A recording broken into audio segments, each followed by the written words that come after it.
आप देख रहे हैं हमारा YouTube चैनल दी सच्चा भारत और आज के इस बुलेटिन में आपका स्वागत है। ट्रंप का experimental treatment. Corona positive Trump को चूहे और इंसान की एंटीबॉडी से तैयार दवा दी गई। यह दूसरे मरीजों के लिए उपलब्ध नहीं। दावा 6 हफ्तों तक वायरस से सुरक्षित रखती है। कोरोना पॉजिटिव होने के बाद अमेरिकी राष्ट्रपति डोनाल्ड ट्रंप को मेरीलैंड के वॉल्टर रीड हॉस्पिटल में एडमिट कराया गया है। उन्हें हल्का बुखार, सर्दी और सांस लेने में कुछ परेशानी बताई गई है।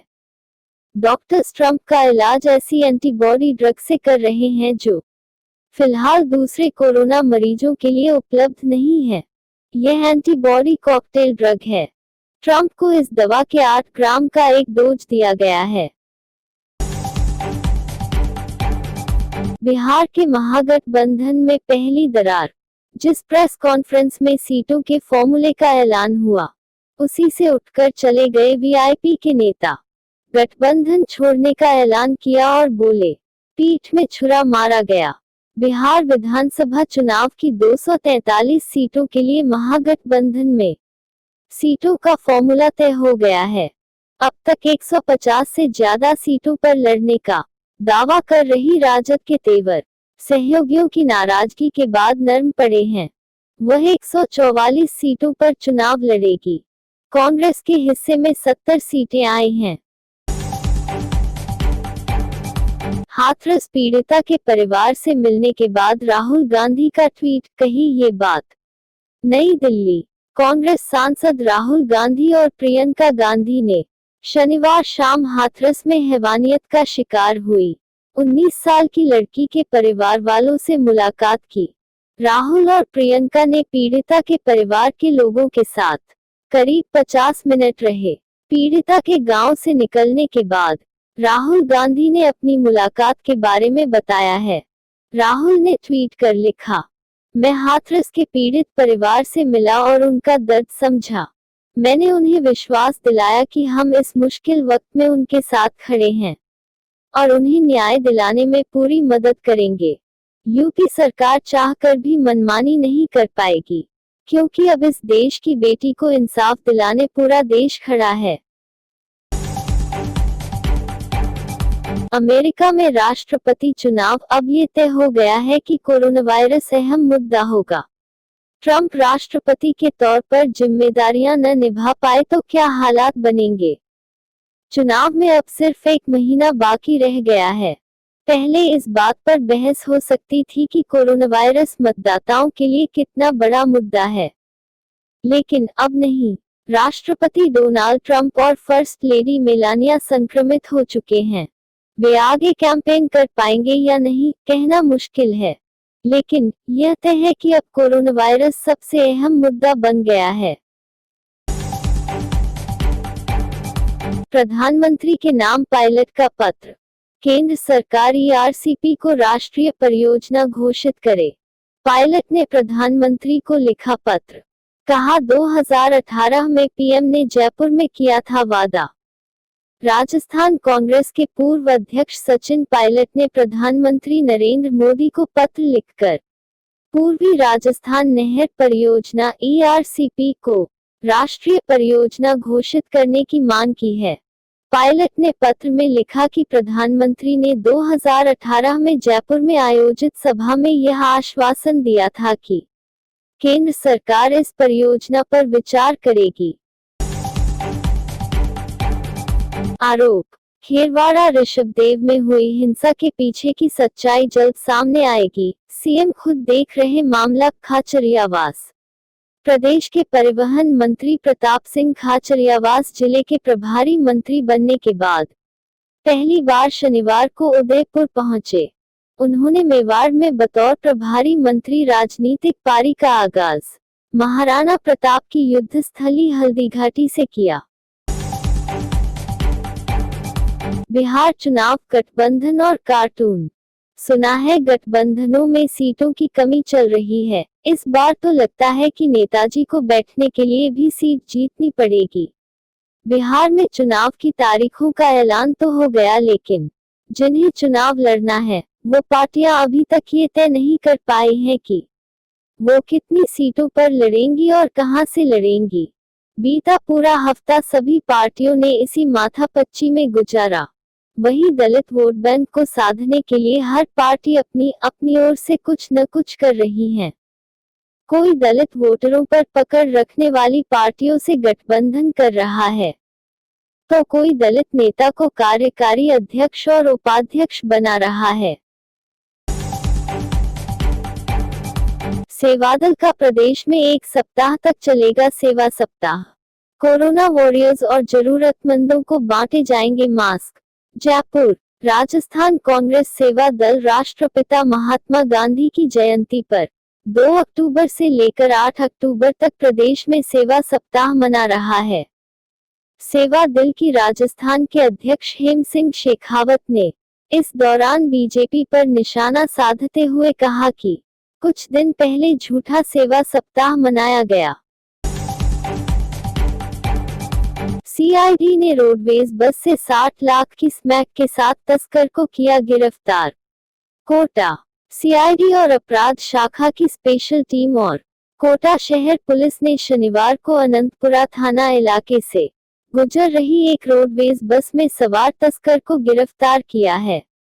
उसके पास से 430 ग्राम स्मैक बरामद की है, जिसकी अंतर्राष्ट्रीय बाजार में कीमत 60 से 80 लाख रुपए बताई जा रही है। हाथरस घटना पर मंत्री ममता भूपेश ने कहा, यूपी के मुख्यमंत्री को देना चाहिए इस्तीफा। अलवर। प्रदेश सरकार में मंत्री ममता भूपेश अलवर पहुंची। उन्होंने हाथरस घटना पर बोलते हुए कहा, उत्तर प्रदेश के मुख्यमंत्री को सार्वजनिक मंच से देश की मांओं से माफी मांगने की बात कही। उन्होंने कहा कि प्रदेश के मुख्यमंत्री अशोक गहलोत हमेशा बोलते हैं कि अगर किसी विपक्ष के नेता को राजस्थान आना है तो वो आए, किसी पीड़ित से मिलना है तो वो मिले। प्रदेश सरकार की भी सांत्वना पीड़ित और उसके परिवार के साथ है। उन्होंने हाथरस घटना की तुलना अलवर के थानागाजी घटना से की। सच्चा भारत में नियमित देखिए मध्याह्न में लंच ब्रेक न्यूज एवं रात्रि में डिनर ब्रेक न्यूज। दिल्ली ने कोलकाता को 18 रन से हराया। सीजन का सबसे बड़ा 229 रन का टारगेट देकर जीती दिल्ली कैपिटल्स। पॉइंट टेबल में टॉप पर पहुंची कोलकाता की दूसरी हार। आईपीएल के 13वें सीजन के 16वें मैच में दिल्ली कैपिटल्स ने कोलकाता नाइट राइडर्स को 18 रन से हरा दिया। शारजाह में खेले गए मैच में दिल्ली ने टॉस हारकर पहले बल्लेबाजी करते हुए इस सीजन का सबसे बड़ा 229 रन का टारगेट दिया था। इसके जवाब में केकेआर 8 विकेट गंवाकर 210 रन ही बना सकी। केकेआर की यह दूसरी हार है। इस जीत के साथ दिल्ली पॉइंट टेबल में टॉप पर पहुंच गई। 88 रन की पारी खेलने वाले दिल्ली के कप्तान Shreyas Iyer man of the match चुने गए। हाथरस कांड। प्रियंका बोली, हम अन्याय के खिलाफ लड़ेंगे, कोई हमें रोक नहीं सकता। हाथरस मामले में सीबीआई जांच का आदेश। मुख्यमंत्री योगी आदित्यनाथ ने कथित हाथरस गैंगरेप मामले की सीबीआई से जांच कराने की सिफारिश केंद्र सरकार से की है। हाथरस घटना को लेकर विपक्ष के साथ साथ बीजेपी संगठन और बीजेपी नेताओं की तरफ से नाराजगी और सवाल उठाने के बाद आखिरकार योगी आदित्यनाथ सरकार ने इस घटना की जांच सीबीआई से कराए जाने का फैसला लिया है। कपड़े के गांठों की चोरियों पर गुड्स एसोसिएशन ने प्रभारी मंत्री को सौंपा ज्ञापन। कार्यवाही की मांग। दीपाली गुड्स एसोसिएशन ने संभागीय आयुक्त व जिले के प्रभारी सचिव सुमित शर्मा को ज्ञापन सौंप ट्रांसपोर्ट नगर में कपड़ा व्यापारियों के गोदामों से कपड़ों की कांटों की चोरियां के आरोपियों को पकड़ने की मांग की। पदाधिकारियों ने बताया कि 2020 में 8 से 10 चोरियां हो चुकी है, लेकिन न तो आरोपियों को अभी तक पकड़ा गया है और न ही माल बरामद हुआ है। व्यापारी महेंद्र सिंह के गोदाम से लॉकडाउन के दौरान 99 ग्रेड कपड़े की गाड़ी चोरी हो गई थी, जिसकी कीमत 25 से 30 लाख रुपए थी। इसकी सूचना ट्रांसपोर्ट चौकी में मुकदमा भी दर्ज करवाया और कई बार पुलिस अधीक्षक को ज्ञापन भी सौंपा, पर चोर आज दिन तक पुलिस की गिरफ्त से बाहर है। 86 की उम्र में असली कोरोना योद्धा बन रोजाना 15-20 मरीज देख रहे डॉक्टर आरसी दिनकर। इन दिनों कोविड-19 से मिलते जुलते लक्षणों वाली सर्दी, खांसी, जुकाम, वायरल जैसी मौसमी बीमारियों का प्रकोप जारी है। पाली शहर में बहुत ही कम फिजिशियन घरों में देख रहे हैं, और देख भी रहे हैं तो 1 गज की दूरी से ना मरीज के हाथ लगाते हैं, ना मरीज की बीपी चेक करते हैं, और ना ही प्लस और ना ही स्टेथोस्कोप से फेफड़ों को चेक करते हैं। दूर से दवाई देकर मरीजों को देख रहे हैं। सरकारी अस्पताल में तो और भी हालत खराब है। अमूमन तो फिजिशियन है ही नहीं, और अगर है भी तो 2 गज की दूरी से ही दवाई दे रहे हैं। इन दिनों पाली के वार्ड नंबर 39 के वीर दुर्गादास नगर में डॉक्टर आरसी दिनकर के निजी चिकित्सालय में भारी भीड़ उमड़ रही है। आरसी दिनकर के अनुसार इन दिनों सर्दी, खांसी, जुकाम, बुखार सहित कोविड-19 से मिलते जुलते लक्षणों के मरीज भारी तादाद में आ रहे हैं। वो सुबह की शिफ्ट में रोजाना 15 से 20 मरीजों का स्वास्थ्य परीक्षण कर उनका उपचार कर रहे हैं। शिवसेना पाली परिवार ने हाथरस पीड़िता को दी श्रद्धांजलि। पाली शिवसेना जिला प्रमुख सोहन सिंह राव के नेतृत्व में पाली शिवसेना के पदाधिकारियों एवं शिव सैनिकों ने शहीद स्मारक पर श्रद्धांजलि सभा आयोजित कर हाथरस पीड़िता को श्रद्धांजलि दी एवं भगवान से प्रार्थना की उस आत्मा को अपने चरणों में स्थान दे एवं उसके परिवार वालों को यह दुख सहन करने की शक्ति दे। शिवसेना के कानूनी सलाहकार विशाल सैनी ने बताया कि हम सब भगवान से प्रार्थना करते हैं कि भविष्य में इस तरह की घटना पूरे विश्व में कहीं नहीं हो। बजरंग गौ सेवा पाली लगी सुंदर गौ बचाव अभियान में 70 दिनों में 212 गांवों में 300 गायों का कराया उपचार। पाली जिले की बजरंग गौ सेवा सेना वैश्विक कोरोना महामारी में एक सुंदर गौ बचाओ गौ रक्षा अभियान में जिले भर में जुटी हुई है।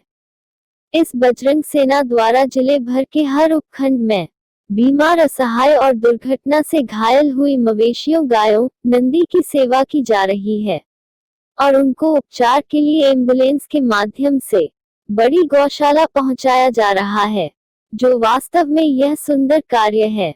बीते 70 दिनों में इस बजरंग गौ रक्षकों द्वारा 10 तहसीलों की 212 ग्राम पंचायतों में 300 गायों का उपचार कराया गया, जो एक रिकॉर्ड है। और ऐसे ही नए अपडेट पाने के लिए द सच्चा भारत चैनल को सब्सक्राइब कीजिए। धन्यवाद।